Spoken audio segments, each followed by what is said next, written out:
Okay sir. இப்போ இன்னைக்கு வந்து பார்த்தீங்கன்னா, director and actor Bhagyaraj sir வந்து எதிர்பாராத விதமா திடீர் மரணம் வந்து நடந்திருக்கு. ஸோ அது சினி இண்டஸ்ட்ரியிலும் சரி, ஃபேன்ஸுக்கும் சரி ரொம்ப அக்செப்ட் பண்ணிக்க முடியாத ஒரு விஷயமா இருக்கு. லைஃப்பில் என்ன நம்ம சாதிச்சாலும் இன்னும் நம்ம கற்றுக்க வேண்டியது நிறையா இருக்குது. பாரதி ராஜா தான் அவருடைய குருநாதர். அவர் இறந்து இன்னையோட 17வது நாள் தான் ஆகுது. இந்த 16ன்னு சொல்லுவாங்க பார்த்தீங்களா, அது மாதிரி 16 நாள் முடிஞ்சதுமே இவர் திடீர்னு இறந்துருக்கிறார்.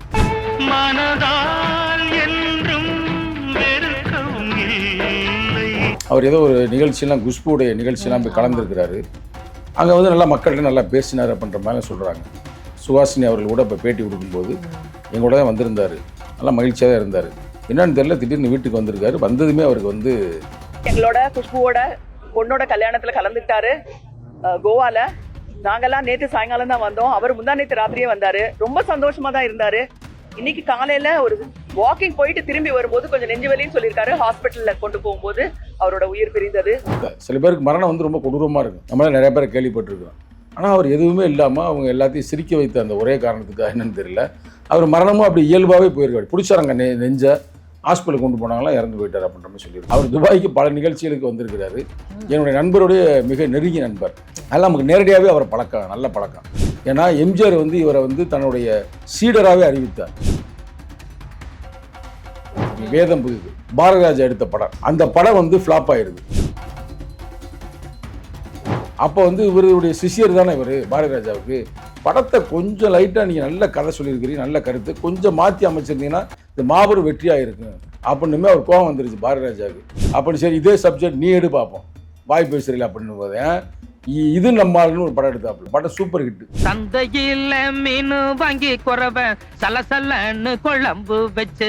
இப்போ அடுத்து வந்து பார்த்தீங்கன்னா, சூனாம்பேடு பிரேம்னு சொல்றது FBல நினைக்கிறேன், உங்களை பற்றி ஒரு கமெண்ட் வந்து ஒன்று போட்டிருந்தாரு.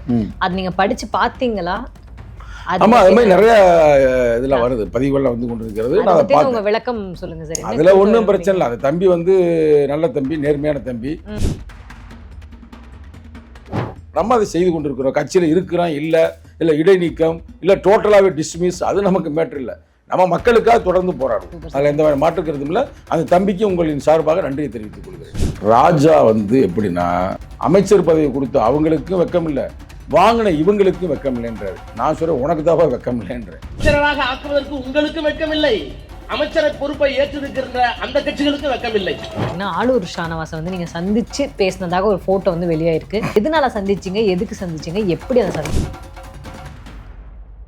ஸோ அடுத்ததாக வந்து பார்த்தீங்கன்னா, இந்த ஆணவ படுகொலைன்ற ஒரு விஷயம் வந்து பயங்கரமாக பேசப்பட்டு இருக்கு. நீங்கள் வந்து அதை வந்து தடுக்கணும், அதுக்கு ஒரு புது சட்டத்தையே வந்து உருவாக்கணும் அப்படின்றதுக்காக ஆணைய தலைவர் நீதிபதி பாஷா அவர்கள் வந்து நீங்கள் சந்தித்து பேசியிருக்கீங்க அப்படின்னு வந்து சொல்கிறாங்க. முக்கியமாக வந்து பாதிக்கப்படுவது பெண்கள் தான். இது சாதி பிரச்சனை என்பதை விட, பொருளாதார பிரச்சனை என்பதை விட இது வந்து பெண்கள் பிரச்சனை.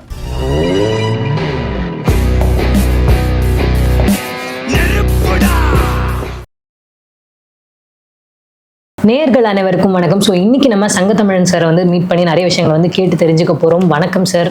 வணக்கம்மா. எப்படி இருக்கீங்க? நல்லா இருக்கு. ரொம்ப நாள் ஆச்சு உங்களை சந்திச்சு. ஆமாம்மா.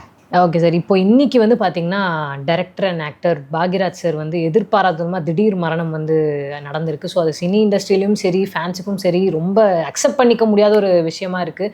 ஸோ உங்களுக்கு அந்த விஷயம் எப்படி இருக்குது? நீங்கள் அவளை நேர்லலாம் சந்தித்து பேசி பழகியிருக்கீங்களா? இந்த நேரத்தில் வந்து இயக்குனர், நடிகர், கதாசிரியர், பத்திரிகையாளர், அரசியல்வாதி, இப்படி பன்முகத்தன்மை கொண்ட அவர் சார்ந்த எல்லா துறையிலுமே மாபெரும் வெற்றி பெற்ற இசைத்துறையிலும் இருந்தார். அவருக்கு வந்து எங்களுடைய இரங்கலை தெரிவித்துக் கொள்கிறேன். அதே நேரத்தில் அவரை இழந்து வாடும் அவருடைய ரசிகர்களுக்கும் அவருடைய குடும்பத்திற்கும் நமது இரங்கலை தெரிவித்துக் கொள்கிறோம். இன்றைக்கி கூட எங்கள் தலைவர் விடுதலை சிறுத்தை கட்சியுடைய தலைவர் எழுச்சி தமிழ் அவர்கள் நேரடியாக சந்தித்து அங்கே அவங்க இதுக்கே அந்த இடத்துக்கே போய் அங்கே வந்து அஞ்சலி செலுத்தியிருக்கிறார்.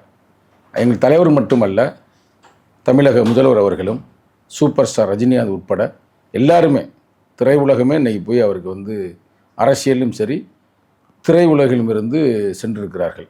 அவ்வளவுக்கு அவர் வந்து மக்களை வென்றெடுத்திருக்கிறார். இன்னும் சொல்ல போனீங்கன்னா, பாரதி ராஜா தான் அவருடைய குருநாதர். அவர் இறந்து இன்னையோட 17வது நாள் தான் ஆகுது. அந்த 16ன்னு சொல்லுவாங்க பார்த்தீங்களா, அது மாதிரி 16 நாள் முடிஞ்சதுமே இவர் திடீர்னு இறந்துருக்கிறாரு. நல்லா தான் இறந்துருக்கிறாரு. அவர் ஏதோ ஒரு நிகழ்ச்சியெல்லாம் குஷ்புடைய நிகழ்ச்சியெல்லாம் போய் கலந்துருக்கிறாரு. அங்கே வந்து நல்லா மக்கள்கிட்ட நல்லா பேசினார் அப்படின்ற மாதிரி சொல்கிறாங்க. சுஹாசினி அவர்கள் கூட இப்போ பேட்டி கொடுக்கும்போது எங்களோட தான் வந்திருந்தார், நல்லா மகிழ்ச்சியாக தான் இருந்தார். என்னன்னு தெரியல, திடீர்னு வீட்டுக்கு வந்திருக்காரு. வந்ததுமே அவருக்கு வந்து இது மாதிரி மாரடைப்பு வந்திருக்கு, ஹார்ட் அட்டாக் வந்து உடனே இறந்து போயிட்டார் அப்படின்ற மாதிரி சொல்கிறாங்க. வயதும் அவருக்கு எப்படி இருந்தாலும் 70க்கு மேலே இருக்கும். ஆனால் நீங்கள் பாருங்கள், ஒரு வயதில் வந்து அது எப்படி எடுக்கிறான்னு தெரியல. சில பேர் ஹாஸ்பிட்டலில் போயிருந்து ரொம்ப இது பண்ணி அப்படி தான் இறந்து போவாங்க. ஹாஸ்பிட்டலில் தொடர்ந்து 1 மாதம் 2 மாதம் இருந்து. ஆனால் இவருக்கு அப்படிலாம் இல்லை. இவருக்கு ஒன்றும் பெருசாக எந்த இதுவும் இல்லை. எப்போயுமே எல்லாரையும் மகிழ்விப்பார், எல்லாரையும் வந்து சிரிக்க வைப்பார். ஆனால் இன்றைக்கி அவர் இறக்கும்போது கூட யாருக்கும் பெரிய பிரச்சனை கொடுக்காம டக்குன்னு போயிட்டார். ஆனால் நமக்கு வருத்தமாக இருக்கிறது, எல்லாருக்கும் வருத்தமாக இருக்கிறது. அந்த இதை சொல்கிற அந்த மரணத்தை, சில பேருக்கு மரணம் வந்து ரொம்ப கொடூரமாக இருக்கும், நம்மளால நிறைய பேரை கேள்விப்பட்டிருக்கிறோம். ஆனால் அவர் எதுவுமே இல்லாமல் அவங்க எல்லாத்தையும் சிரிக்க வைத்த அந்த ஒரே காரணத்துக்காக என்னன்னு தெரியல, அவர் மரணமும் அப்படி இயல்பாகவே போயிருக்காரு. பிடிச்சாரங்க நெஞ்சை ஹாஸ்பிட்டலுக்கு கொண்டு போனாங்களாம், இறந்து போயிட்டார் அப்படின்ற மாதிரி சொல்லியிருக்கிறாங்க. இந்த நேரத்தில் உண்மையிலே வந்து நம்ம ரொம்ப யோசிக்கணும். பட் அதே நேரத்தில் வந்து அவருடைய வரலாறுகளை நம்ம திருப்பி பார்த்தோம்னா, நீங்கள் என்ன சந்திச்சிங்கன்னு கேட்டீங்க. அவர் துபாய்க்கு பல நிகழ்ச்சிகளுக்கு வந்திருக்கிறாரு. என்னுடைய நண்பருடைய மிக நெருங்கிய நண்பர். அதெல்லாம் நமக்கு நேரடியாகவே அவர் பழக்கம், நல்ல பழக்கம். நேரடியாக நாங்கள் நிறையா முறை டிஸ்கஸ் பண்ணியிருக்கோம் பல இது. என்னுடைய பேட்டியெல்லாம் சிலது பேசுறதுலாம் அவர் வந்து எனக்கு விமர்சனம் பண்ணுவார். நீங்கள் இது மாதிரி பேசக்கூடாது, இப்படி பேசுங்க அப்படிலாம் எனக்கு சொல்லியிருக்கிறாரு. ஆனால் நெருங்கி எனக்கு எப்போ பழக்கம்னா 2010 நான் வந்து அந்த ஈழப்பிரச்சனை இருக்கும் பொழுது, ஈழப்பிரச்சனை வந்து முடிஞ்ச அந்த காலகட்டத்தில் அதை வந்து ஐநா சபையில் வந்து விசாரணை எடுக்க வேண்டும் அப்படின்னு நாங்கள் ஒரு கையெழுத்து பிரதி நிகழ்வு நடத்தினோம். அப்போ நேரடியாக அவரிடம் சென்று நானும் இன்றைய எங்கள் கட்சியில் இருக்கிற முன்னணி தோழர்கள் பல பேர் சென்று அவர்கிட்ட போய் நாங்கள் கையெழுத்து வாங்கினோம். அப்போ ரொம்ப நேரம் எங்களை பேசியிருந்தார். அதே முதல் சந்திப்பு. அப்போ கூட வந்து முதல் சந்திப்பிலே ஒரு நல்ல ஒரு நண்பராக தான் அவர் இருந்து நம்மள்கிட்ட பேசினார்.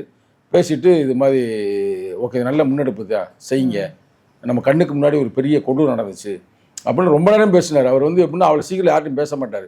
பேசிட்டாருன்னா பேசிகிட்டே இருப்பார். நிறையா கருத்துக்களை அவர் சொல்லுவாப்புல. அவருடைய அந்த ஒரு இது. அதுக்கடுத்து அவர் துபாய்க்கு வரும்போது நமக்கு நல்லா பழக்கம். பல முறை பல நிகழ்வுகளில் நம்ம அவரோட சந்தித்திருக்கிறோம், பேசியிருக்கிறோம், நீண்ட உரையாடல் பண்ணியிருக்கிறோம். அவருக்கு அரசியலில் நீண்ட அனுபவம் இருக்குது, பெரிய அனுபவம் அரசியல்லையே. ஏன்னா எம்ஜிஆர் வந்து இவரை வந்து தன்னுடைய சீடராகவே அறிவித்தார். எம்ஜி ராமச்சந்திரன் அந்த காலத்தில் பாக்கியான்ற ஒரு பத்திரிக்கை நடத்தினார். பத்திரிக்கைனா வாரந்தோறும் வரக்கூடிய வார பத்திரிக்கை. அது தொடர்ந்து வரும். 90கள்லாம் அது ரொம்ப ஃபேமஸ்ஸு. அது வந்து எப்படின்னா துக்ளக்கு இணையாக இருக்குங்க. துக்ளக்குன்னு ஒரு பத்திரிகை ஷோ நடத்தினால அதுக்கு இணையாக பாக்கியான்றது போய்கிருச்சு. இப்போ எப்படின்னு தெரில. அது நிறைய பேர் கல்லூரியில் படிக்கும்போது மாணவர்கள்லாம் வாங்கி படிப்பாங்க. அதேமாரி திரைக்கதையில் இந்தியாவிலே நம்பர் 1 வருது திரைக்கதையில். அதுக்கு ஒரே ஒரு எடுத்துக்காட்டு நான் சொல்கிறேன். நேரத்தில் அந்த வருத்தமான கால நிகழ்வுலையும் நம்ம சில மகிழ்ச்சியானதை அவரை பற்றி நம்ம பேசித்தான் ஆகணும். என்ன ஒரு மகிழ்ச்சியான ஒரு செய்தினா, வேதம் புதின்னு ஒரு படம் வந்துச்சு, நீ கேள்விப்பட்டிருப்பீங்க. வேதம் புதிது பாரதிராஜா எடுத்த படம். அந்த படம் வந்து ஃப்ளாப் ஆயிடுது. ஆனால் படம் சூப்பரான படம். அது வந்து எதுக்கான சாதி இந்த வெறுப்புகளுக்கு எதிர்ப்பான படம், சாதி கூடாது அப்படின்ற மாதிரி. ஆனால் அந்த படம் வந்து ஓடலை. அப்போ வந்து இவருடைய சிஷியர் தானே இவர் பாரதிராஜாவுக்கு. படத்தை கொஞ்சம் லைட்டாக நீங்கள் நல்ல கதை சொல்லியிருக்கிறீங்க, நல்ல கருத்து, கொஞ்சம் மாற்றி அமைச்சிருந்தீங்கன்னா இது மாபெரும் வெற்றியாக இருக்கும் அப்படின்னுமே அவர் கோபம் வந்துருச்சு பாரதிராஜாவுக்கு. வாயில் நல்லா பேசலாம், வடை சுடலாம், எங்கே நீ செஞ்சு பாரு பார்ப்போம். இது இப்போ மோசமான சப்ஜெக்ட். அது இன்னும் அது வந்து பிராமணர்களுக்கு எதிர்ப்பான ஒரு படம். வேதம் முடிஞ்சால் நீ பாருங்க, பார்த்துருப்பேன் நினைக்கிறேன்.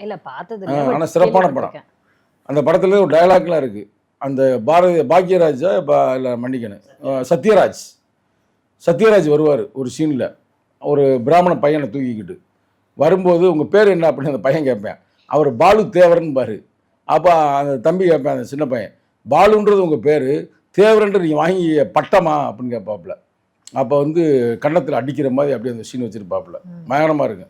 அவர் கேட்பார், நான் தண்ணியை விட்டு வெளியேறிட்டேன், நீங்கள் என்ன ஏறலையா அப்படின்ற மாதிரி சொல்ல டபுள் அர்த்தத்தில் சொல்லுவாப்புல. அது மாதிரி ரொம்ப சிறப்பான படம் அந்த படம். நீங்கள் இப்போ பார்த்தீங்கன்னா சூப்பராக இருக்கும் அந்த படம். அமலான்னு ஒரு நடிகர் இருந்தாங்க, அவங்க தான் அதில் ஹீரோயின். அப்படிப்பட்ட படம் ஃப்ளாப்பு. இவர் சொல்கிறார், நீங்கள் வந்து கொஞ்சம் என்னை அட்ஜஸ்டண்டாக வச்சுருந்தீங்கன்னா நான் படத்தை நல்லா பண்ணியிருப்பேன், நீங்கள் என்னை விரட்டி விட்டீங்க, இப்போ நான் ஒரு பெரிய இயக்குனர் ஆகிட்டேன், இருந்தாலும் பிரச்சனை கூப்பிட்டு நீங்கள் பேசியிருக்கலாமே அப்படின்னு. சரி, இதே சப்ஜெக்ட் நீ எடு பார்ப்போம், வாய் பேசுறீங்களா அப்படின்னு போது இது நம்மால்னு ஒரு படம் எடுத்தாப்புல. அதே சப்ஜெக்டை வச்சு இது நம்மால், அந்த படம் சூப்பர் ஹிட்டு. அப்போ பாரதிராஜா அசந்து போயிட்டாப்புல, என்னடா என் சிசிஎஃப்ல பயங்கரமாக இருக்கா அப்படின்னு மேடையிலே பேசியிருப்பாப்புல. அது மாதிரி இவர் எல்லாமே அவருடைய படங்கள் பூராமே சூப்பராக இருக்கும். புதிய வார்ப்புகள்னு ஒரு பழைய படங்கள், அதெல்லாம் நீங்கள் பாருங்கள். எல்லாமே அவர் தூரல் நின்று போச்சு. அதே மாதிரி இந்த இதெல்லாம் பற்றி நிறைய எடுத்துருப்பார். முருங்கைக்காயை பற்றிலாம், சின்ன வீடுன்னு நினைக்கிறேன் அந்த படம் பேர். இப்படி நிறையா படங்கள் எடுத்து எல்லாமே வெற்றி படம் தான் அவர் எடுத்த படம் எல்லாமே. அந்த காலகட்டத்தில் இளையராஜா மியூசிக்கில் வந்து ரொம்ப கஷ்டம் கிடைக்கிறது. நீங்கள் நான் வரமாட்டீங்களா, ஒன்றும் பிரச்சனை, நானே மியூசிக் போடுறேன்னு அவரே மியூசிக் போட்டார் 2-3 படங்களுக்கு. எல்லாத்துலேயுமே ஆளுமையாக இருந்தார். அப்புறம் அதிமுகவில் இருந்தார் எம்ஜிஆர் காலத்தில். அப்புறம் கொஞ்ச நாள் டிஸ்பியூட் ஆகி அவர் திமுகவுக்கு வந்தார். கலைஞர் டாக்டர் கலைஞர் மு கருணாநிதியில் முன்னணியில். அதுக்கு முன்னாடி சொந்த கட்சியை நடத்தினார். அதிமுக விட்டு பிரிஞ்சு வந்த பிறகு சொந்த கட்சி ஆரம்பித்தார். இப்படி பல வரலாறுகளை கொண்டவர். அதனால் சிறப்பானவர் தான். அவர் இந்த நேரத்தில் நம்மகிட்ட விட்டு பிரிந்து போய்விட்டார். நம்ம வந்து இயற்கையை வந்து நம்ம ஒன்றுமே சொல்ல முடியலை. கரெக்டாக இப்போ எல்லாரையும் சிரிக்க வச்சவர் இப்போ நம்மளை அழுக வச்சுட்டு போயிட்டார் அப்படியே நம்ம சொல்ல முடியும். ஆனால் ஒரு பெரிய ஆளுமை, திரைக்கதையில் ஒரு பெரிய ஆளுமை. இப்போ கூட பல படங்களில் இப்போ நடித்து கொண்டு இருந்தார். நிறையா படங்களில் ஹிந்தியில் நடிச்சிருக்காரு, ஹிந்தியில் இயக்கியிருக்கிறாரு. எல்லாத்துலேயுமே அவர் வந்து ஒரு சிறப்பான ஒரு வெற்றியை பெற்றிருக்கிறார். அதான் இங்கே இருக்கிற ஒரு மகிழ்ச்சியான செய்தி. கண்டிப்பாக சார். உண்மையாக இந்த தருணத்தில் வந்து எங்கள் சேனல் சார்பாக நாங்களும் வந்து அவருக்கு ஒரு ஆழ்ந்த இரங்கலை வந்து தெரிவிச்சுக்கிறோம். ஸோ அடுத்ததாக வந்து பார்த்திங்கன்னா இந்த ஆணவ படுகொலைன்ற ஒரு விஷயம் வந்து பயங்கரமாக பேசப்பட்டு இருக்கு. நீங்கள் வந்து அதை வந்து தடுக்கணும், அதுக்கு ஒரு புது சட்டத்தையே வந்து உருவாக்கணும் அப்படின்றதுக்காக ஆணைய தலைவர் நீதிபதி பாஷா அவர்கள் வந்து நீங்கள் சந்தித்து பேசியிருக்கீங்க அப்படின்னு வந்து சொல்கிறாங்க. ஸோ அது எப்படி சார், அந்த சட்டம் வந்து வருமா, என்ன பேசுனீங்க, என்ன முடிவு? நேற்றுக்கு முதல் நாளும், அதாவது 25, 26 முழு நேரமும் நாங்கள் வந்து அவருடைய ஆணையத்தில் அவரை போய் சந்தித்தோம். மதுரை எவிடன்ஸ் கதிர் இருக்கார் பார்த்தீங்களா, அவருடைய தலைமையில் அவர் தொடர்ந்து இதற்காக கடந்த 20 ஆண்டுகளாக போராடி கொண்டிருக்கிறார்.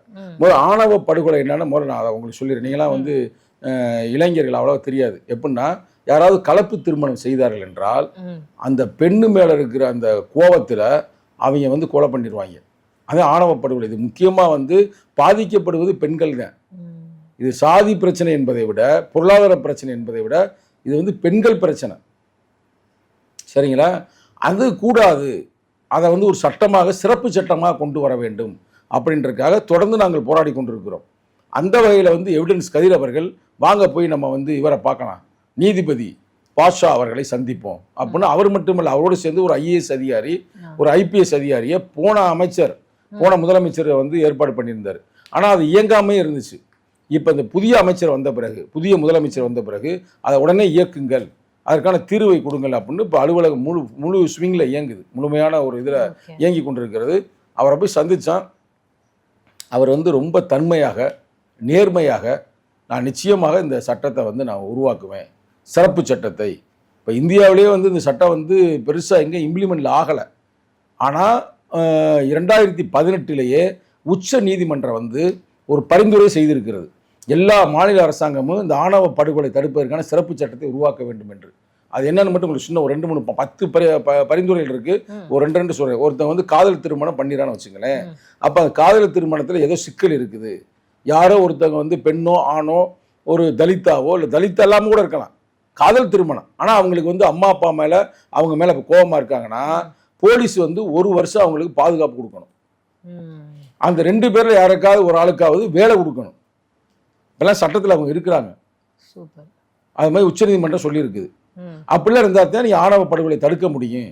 சிறப்பு சட்டத்தை ஒவ்வொரு ஸ்டேட் கவர்மெண்ட் உருவாக்குங்க அப்படின்னு ஏறக்குறைய 2018 யோசிச்சு பாருங்க எப்பன்னு. அப்பயே அந்த பரிந்துரைகள் வழங்கப்பட்டிருக்கிறது. ஆனால் இது வரைக்கும் இம்ப்ளிமெண்டேஷன் பண்ணலை. இதுக்காக எங்கள் தலைவரும் போராடி கொண்டிருக்கிறார். இன்றைக்கி வந்து அவர் எவிடன்ஸ் கதிரும் போராடி கொண்டிருக்கிறார். நானும் தொடர்ந்து பேசி கொண்டிருக்கிறேன். அதை போய் நம்ம சொன்னோம். அவர் நீதிபதி கவலைப்படாதீங்க, உறுதியாக நான் இதை சட்டமாக கொண்டு வருகிறேன்னு சொல்லியிருக்கிறாரு. நானும் இந்த தருணத்தில் தமிழக முதல்வர் விஜய் அவர்களுக்கும், அதே நேரத்தில் இதற்காக வந்து அந்த காலகட்டத்தில் ஆதவ் அர்ஜுனா அவர்கள் போராடினார். அவர் என்ன பண்ணாருன்னா நீதிமன்றத்துக்கே போனார். இப்போ நீ நீதிமன்றத்துக்கெலாம் போக தேவையில்ல, நீங்களே இப்போ வந்து அமைச்சர் தான், நீங்கள் நினச்சிங்கன்னா உங்கள் முதலமைச்சரை சந்தித்து நாங்களாம் கொடுத்துருக்குறோம் இந்த இதுக்கான பரிந்துரைகள்லாம், அதெல்லாம் நிச்சயமாக நீ சட்டத்தை நிறைவேற்றலாம். அது என்ன சிறப்புனா 25 குடும்பத்தை சார்ந்தவர்கள் அழைத்து சென்றிருந்தார். அங்கே அவர் கூட்டி வந்திருந்தார். இதனால் பாதிச்சிருப்பாங்களே, சப்போஸ் ஒரு பையனை இழந்திருப்பாங்க, பொண்ணை இழந்திருப்பாங்க, அவங்கள அப்புறம் பாதிக்கப்பட்டவர்கள் விக்டம்ஸ் ஏறக்குறைய வந்து 25 குடும்பத்தை கூப்பிட்டு வந்து நேரடியாக அவங்க வந்து அவங்களோட சோக கதைகள் எல்லாம் எல்லாத்தையும் சொன்னாங்க. அதை நல்லா காது கொடுத்து அவர் கேட்டுட்டு நிச்சயமாக சட்டத்தை உருவாக்குவோம் என்று சொல்லியிருக்கிறார். Super sir, super. இப்போ அடுத்து வந்து பார்த்தீங்கன்னா, சூனாம்பேடு பிரேம்னு சொல்லிட்டு ஒருத்தர் FBல நினைக்கிறேன், உங்களை பற்றி ஒரு கமெண்ட் வந்து ஒன்று போட்டிருந்தாரு. அது நீங்கள் படித்து பார்த்தீங்களா? ஆமா, அது மாதிரி நிறைய இதெல்லாம் வருது, பதிவுகள்லாம் வந்து கொண்டு இருக்கிறது. நான் அதை உங்க விளக்கம் சொல்லுங்க சார். அதில் ஒன்றும் பிரச்சனை இல்லை. அந்த தம்பி வந்து நல்ல தம்பி, நேர்மையான தம்பி, சூனாம்பேடை சேர்ந்த பிரேம் என்று எண்ணுகிறேன். அவர் வந்து என்ன சொல்கிறாருன்னா, அண்ணே இப்போ நான் நேற்று கூட இவரை பற்றி பேசியிருந்தேன், யார் பேர் ராஜாவை பற்றி பேசியிருந்தேன், உதயநிதி ஸ்டாலின் கூட பேசியிருந்தேன், கட்சியில் இடைநீக்கம் செய்யப்பட்டிருந்தாலும் தொடர்ந்து அண்ணன் பேசிக்கிட்டு இருக்கீங்க அப்படின்ற மாதிரி பாராட்டி சில அவர் கருத்துக்களை சொல்லியிருக்காரு. பட் அவர் பாராட்டுகிறார் என்பதல்ல, நம்ம வேலை நம்ம அதை செய்து கொண்டிருக்கிறோம். கட்சியில் இருக்கிறோம் இல்லை இடைநீக்கம் இல்லை டோட்டலாகவே டிஸ்மிஸ், அது நமக்கு மேட்ரு இல்லை. நம்ம மக்களுக்காக தொடர்ந்து போராடுவோம். அதில் எந்த மாதிரி மாற்றுக்கிறதும் இல்லை. அந்த தம்பிக்கு உங்களின் சார்பாக நன்றியை தெரிவித்துக் கொள்கிறேன். Super sir. நீங்கள் இடைநீக்கம்னு சொல்லும்போது எனக்கு ஒரு விஷயம் ஞாபகம் வருது. கிட்டத்தட்ட நீங்கள் இந்த VCK கட்சியிலேருந்து இடைநீக்கம் பண்ணி 15 ஏறக்குறைய ஒரு 15 நாட்கள் இருக்கும். என்னதான் நிலைமை இப்போ எப்படி போயிட்டு இருக்கு? தற்போதைய நிலை என்ன? அது வந்து அங்கே இருக்கிற நம்ம அதை பற்றி பேச தேவையில்ல. பட் இருந்தாலும் நீங்கள் கேட்டதுக்கு நான் சொல்கிறேன். தலைவர் வந்து என்னை 7ஆம் தேதி இடைநீக்கம் செய்தார். செய்த பிறகு நான் வந்து அவருக்கு வந்து 3 நாள் அமைதியாக இருந்த பிறகு நான் என் ஃபேஸ்புக்கில் வந்து விளக்கம் கொடுத்தேன். அடுத்து 1 வாரம் கழித்து நான் அவர் ஏர்போர்ட்லேயே சந்திச்சு, ஏன்னா அவர் டெல்லியிலேருந்து வந்தார், அவருக்கு என் கடிதமும் விளக்கமும் கொடுத்துட்டேன். வெயிட் பண்ணுங்க அப்படின்ட்டுருக்காரு. ஆனால் காத்திருக்கிறேன், ஒன்றும் பிரச்சனை இல்லை. காத்திருந்து நல்ல ஒரு தீர்வை வழங்குவார் என்று நான் நம்பிக்கையோடு காத்திருக்கிறேன். ஸோ அன்றைக்கி ஏர்போர்ட்டில் பேசினதுக்கப்புறம் இப்போ வரைக்கும் நீங்கள் எதுவுமே இல்லை, ஏர்போர்ட்டை சந்தித்த பிறகு நான் சந்தித்து பேச நானே விரும்பவில்லை. அவ்வளோதான். இப்போ வந்து நம்ம கொடுத்துருக்குறோங்க, கொடுத்த பிறகு திருப்பி நம்ம பின்னாடியே போய்கிட்டே இருந்தோம்னா நமக்கு ஏதோ அப்படின்ற மாதிரி ஆயிரும். கரெக்டாக நம்ம காத்திருப்போம்.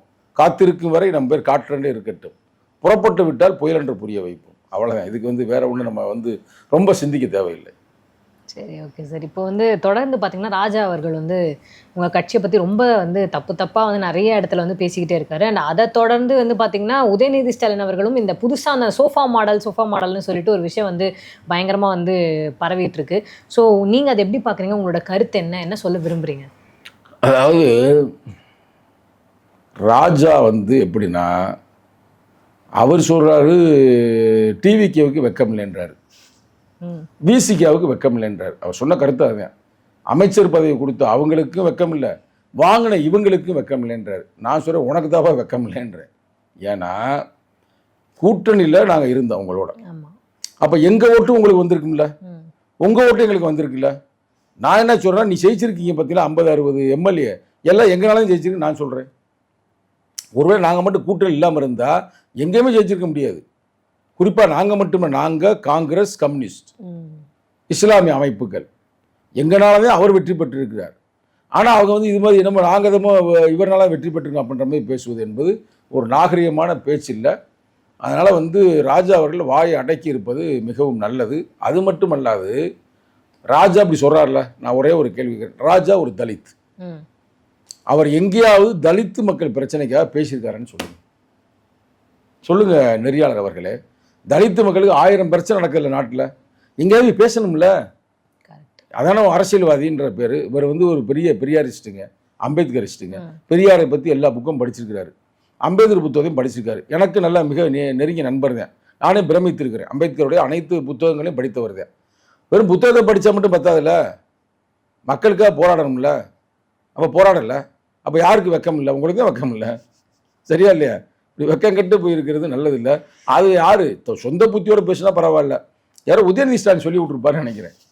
அதான் பேசியிருக்காரு. ஆனால் அப்படிலாம் பேசாதீங்க, சுய புத்தியோடு பேச வேண்டும் என்று நான் இந்த நேரத்தை சொல்லிக் கொள்கிறேன். Super sir. இப்போ அடுத்து வந்து பார்த்தீங்கன்னா ஆளூர் ஷானவாஸை வந்து நீங்கள் சந்தித்து பேசினதாக ஒரு ஃபோட்டோ வந்து வெளியாயிருக்கு. அது நிஜமாலுமே உண்மையா இல்லை எப்பயோ எடுத்த ஃபோட்டோவை வந்து எடுத்து போட்டு பரப்பிக்கிட்டு இருக்காங்களா? எதனால சந்திச்சிங்க, எதுக்கு சந்திச்சிங்க, எப்படி அதை சந்திப்பாங்க? அதெல்லாம் ஒன்றுமே இல்லை. அதாவது 25ஆம் தேதி எவிடன்ஸ் கதிர் அவருடைய அழைப்பை ஏற்று நாங்கள் போய் பாட்ஷா நீதிபதி அவரை சந்திக்கிறோம். சந்திக்கும் போது அவரையும் அழைத்திருக்கிறார் எவிடன்ஸ் கதிர் அவர்கள். அவருடைய ஆசை என்னன்னா 2 பேரும் சேர்த்து வைக்க வேண்டும் என்ற எண்ணம் நினைக்கிறேன். அப்புறம் சொல்றாரு, ஏன் அவர் வருவார் ஏன்ட்டையும் சொல்ல, நான் வருவேன்னு அவர்ட்டையும் சொல்லல. ஆனால் 2 பேருமே சந்திச்சு 2 பேருமே அந்த நேரத்தில் பேசிக்கிட்டான். அந்த போட்டாக்களை தான் இப்போ எடுத்து போட்டிருக்கிறாங்க. அதெல்லாம் ஒன்றும் பிரச்சனை இல்லை, அவர் தம்பி தானே, நமக்கு அவருக்கு எந்த பெருசாக முரண்கள் இல்லை. நட்பு முரண் தானே, பகை முரண் என்பது வேற. பகை முரண் என்பது டோட்டலாகவே வந்து எதிரி. இது நட்பு சார்ந்த முரண். ஒரு குடும்பத்துக்குள்ள அண்ணன் தம்பி சண்டை வர்ற மாதிரி ஒரு சில சண்டைகள் வந்திருக்கலாம், பிரச்சனை வந்திருக்கலாம். அது இப்போ தீர்வாகி விட்டது. அது ஒன்றும் பெரிய பிரச்சனை இல்லை. அவரும் பெருசாக அதை பற்றி எதையும் சொல்லலை, நானும் எதுவும் அதை பற்றி பெருசாக பேசலை. அதை நமக்கு தெரியாமே சில பேர் யதார்த்தமாக அவங்க எடுத்து லைவில் போட்டாங்க. அது வைரலாக இப்போ பரவிக்கிட்டு இருக்கு. அது ஒன்றும் நல்லது, நல்ல விஷயங்கள் தான், அது ஒன்றும் இல்லை. பட் நீ முதல்ல கேட்ட கேள்வி நான் ஒன்று சொல்ல விட்டேன். நீ உதயநிதியை பற்றி கேட்டீங்க, சரிங்களா? நம்ம அப்படியே நம்ம கடந்து வந்துட்டோம். ஏன் கடந்துட்டோம்னா பாவம், ரைட்டா? அவரை வந்து ஏதோ சொல்லுவாங்க, பால்டாயில் அப்படின்ற மாதிரி சொல்லுவாங்க. நம்ம அவ்வளவுக்கு அவரை கேவலப்படுத்தி பேசணும் தேவையில்லை. பட் அவர் எப்போ பார்த்தாலும் சோபான்னு பேசிகிட்டே இருக்கிறாரு. அதுதான் தவறு. அது வந்து எப்படின்னா, அது ஏன் சொல்கிறான்னு தெரியுமா? புஷ்பான்னு ஒரு படம் வந்துச்சுல, அந்த படத்தில் ஒரு சீனில் வந்து இது மாதிரி வரும், சோபாக்குள்ளே காசுலாம் வச்சு அனுப்புவாங்க. அதை வச்சு சொல்கிறீங்க, ரைட்டு. நீங்கள் யார்? ஒரு முன்னாள் துணை முதல்வர், சொல்லப்போனால் முதல்வருக்கு ஆகக்கூடிய ஒரு ஆள். அப்போ சினிமா விட்டு நீ வந்து பல ஆண்டுகள் ஆயிடுச்சு, திருப்பி சினிமா புத்தியோடையே செயல்படுறீங்களே. அவராவது நேற்று வரைக்கும் படத்தை நடித்தவர், ஜனநாயகன்ற ஒரு படத்தை நடித்தவர். அவர் படத்தை விட்டு முடிச்சுட்டு நேராக முதல்வர் ஆகிட்டார். அவர் எங்கேயா சினிமா பற்றி பேசுகிறாரா? அவர் மக்களை பேசுகிறாரு. அப்போ ஏன் உங்களுக்கு இந்த புத்தி? பழமொழி சொல்லுவாங்க, கந்தனுக்கு புத்தி கவட்டுக்குள்ள அப்படின்னு சொல்லுவாங்க, பழைய பழமொழி கிராமங்களில் சொல்லுவாங்க. அது மாதிரி நீங்கள் ஏன் சினிமாவே சிந்திக்கிறீங்க? ஏன் தப்பாக சிந்திக்கிறீங்க? அப்படிலாம் சிந்திக்காமல் நேர்மையாக நீங்கள் அரசியல் செய்ய வேண்டும். ஒரு எதிர்க்கட்சி என்பது வந்து ஏறக்குறைய ஆளுங்கட்சிக்கு சமம். எல்லா அதிகாரமுமே சொல்லப்போனால் எதிர்க்கட்சி தான் முக்கிய, நாட்டில் மக்களுக்காக செயல்படக்கூடியவர். அந்த பதவி உங்களுக்கு கிடைச்சிருக்கு. அப்போ நீங்கள் எதிர்க்கட்சியாக இருந்து ஒரு எதிர்க்கட்சி தலைவராக இருந்து பணியாற்ற வேண்டும். பணியாற்றினால்தான் அது சிறப்பு என்பது என்னுடைய கருத்து. Super sir. இப்போ வந்து என்னென்னா, நீங்கள் சொன்னீங்களே இது மாதிரி, இப்போ ரீசெண்டாக கூட வந்து பார்த்தீங்கன்னா உதயநிதி அவர்கள் வந்து அந்த ப்ரெஸ்ஸில் வந்து சொல்லியிருப்பார், விஜய் இப்படி சொன்னாரே, நீங்கள் அதுக்கு என்ன பதில் சொல்றீங்கன்னு கேட்கும்போது அவர் இதை தான் சொல்லியிருந்தார். அவர் எப்போவும் வந்தால், அதாவது வந்து சட்டமன்றத்தில் வந்து கை தட்டுறதுக்கே யோசிப்பாங்க, ஆனால் இப்போ எந்திரிச்சு விசில்லாம் அடிக்கிறாங்க. அடுத்து வந்து எல்லாம் மினிஸ்டர் எல்லாம் எந்திரிச்சு டான்ஸ் ஆடுவாங்க போல். சட்டமன்றத்துக்கான அந்த மரியாதையே வந்து போயிடுச்சு. விஜய் வந்து எப்பயுமே வந்துட்டு இன்னுமே அந்த ஷூட்டிங் ஸ்பாட்டில் வந்து பக்கமாக டைலாக் படிச்சுட்டு பேசுவாங்களா, அந்த மாதிரி தான் பேசுகிறாரு அப்படின்னு ரொம்ப இதாக சொல்லியிருக்காங்க. ஸோ என்ன தான் நடக்குது இப்போ? அவங்க ஏன்னா இப்போ பதவி கிடைச்சதுமே விஜய் போய் ஸ்டாலின் அவர்களையும் முதலில் சந்திச்சாங்க. திருப்பி இப்போ இவங்க 2 பேருக்கு இப்படி ஒரு என்ன நடக்குதுன்றதே வந்து புரிய மாட்டேங்குது சார். அப்படிலாம் ஒன்றுமே நடக்கலை. அதாவது அவங்களால வந்து முதல்வராக அவரை ஏற்றுக்கொள்ள முடியலை. நேற்று வரைக்கும் நம்ம பார்க்க சாதாரண ஒரு நடிகராக தானே இருந்தார். இன்னைக்கு எல்லா உச்ச அதிகாரம் உள்ள பெரிய முதல்வர் ஆகிட்டாரு. அதை அவங்களால கற்பனை பண்ண முடியல. அதனால் வாயில் வந்ததெல்லாம் குண்டக்க மண்டக்க பேசுகிறாப்புல. அதுதான், அதாவது எப்படின்னா விரக்தியோடைய வெளிப்பாடு. ஒரு விரக்தி ஆகிட்டா ஒருத்தன் பாட்டு பேசுவான்ல, அது மாதிரி ஏறக்குறைய வந்து பைத்தியங்களை போல உளறுகிறார்கள். நீங்கள் டாபிக் கூட நீங்கள் போட்டுக்கிறீங்க, ஒன்றும் பிரச்சனை இல்லை, சரிங்களா? அதெல்லாம் செய்யக்கூடாது. மக்களால் தேர்ந்தெடுக்கப்பட்டிருக்கு. உங்களை மக்களால் தேர்ந்தெடுத்தாங்கல்ல. நேற்று வரைக்கும் நீங்கள் சாதாரணமாக இருந்தீங்க, ஒரு கண்ணாடின்னு படத்தை நடிச்சு தெரிஞ்சிங்க. உங்களையும் தானே துணை முதல்வராக்குனாங்க. கரெக்டாக இல்லையா? உங்களுக்கு என்ன பெரிய அரசியல் தெரியும்? இப்போ நீ கற்றுருக்கலாம், வந்த புதுசில் ஒன்றுமே தெரியாது. அது மாதிரி அவர் இன்னைக்கு வந்திருக்கிறாரு. ரெண்டாவது வந்து அவர் வந்து பேச மாட்டாருன்னாங்க, பேசி டோட்டலாக சொல்லியே முடிச்சு விட்டார். கரெக்டாக இல்லையா? அதை அவங்களால ஏற்றுக்கொள்ள முடியலை. ரெண்டாவது மக்கள் மத்தியில் ஒரு பெரிய ஒரு அதிர்வலை உருவாக்கி இருக்கிறது, சிறப்பாக பேசுகிறார் என்று. அந்த பிரச்சனையில் அவங்க வந்து இல்லாத பொருளாத இட்டுக்கட்டி பேசுகிறார்கள். அது வந்து ஒரு நல்ல ஒரு அரசியல் தலைமைக்கான ஒரு பண்பு இல்லை. அதனால் நான் மீண்டும் சொல்லுகிறேன், அப்படி உங்களுக்கு படத்தில் நடிக்கிற ஆசை இருந்தால், யாருக்கு சொல்கிறேன்னா எதிர்க்கட்சி தலைவர் சொல்கிறேன், நீங்கள் இப்போ அவர் படத்தில் நடிக்கலையில, நீங்கள் ஒரு படத்தில் போய் நடி சோபான்னு கூட படத்துக்கு பேரை வைங்க, டாபிக் வச்சு, சரிங்களா? வச்சு நீங்கள் நடிச்சிங்கன்னா சிறப்பாக இருக்கும் என்பது என்னோட கருத்து. ஓகே சார், ரொம்ப நன்றி, ரொம்ப சந்தோஷம். தொடர்ந்து நம்ம இன்னும் இதே மாதிரி நிறைய பேசலாம். ஸோ இப்போதைக்கு ரொம்ப நன்றி சார். நன்றி, வணக்கம்.